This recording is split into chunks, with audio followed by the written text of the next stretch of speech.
సచివాలయంలో మంత్రివర్గ ఉపసంఘం భేటీ ముగిసింది. రిషికొండ ప్యాలెస్ వినియోగంపై ఈ సమావేశంలో చర్చించారు. ఈ భవనాన్ని ప్రయోజనకరంగా వినియోగించేందుకు సిఫార్సులు చేశారు.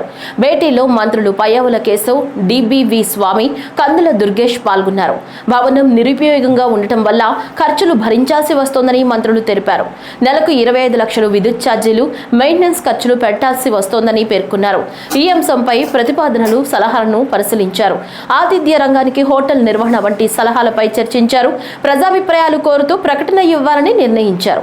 ప్రజల నుంచి మరింత విస్తృతంగా సలహాలు, సూచనలు తీసుకోవాలన్నారు. రిషికొండ భవనాన్ని వినియోగంలోకి తీసుకొచ్చి ప్రభుత్వానికి ఆదాయం వచ్చేలా చేసే అంశంపై కసరత్తు చేశారు. ఈ సబ్ కమిటీ త్వరలో ప్యాలెస్ వినియోగంపై ప్రభుత్వానికి నివేదిక సమర్పించనుంది.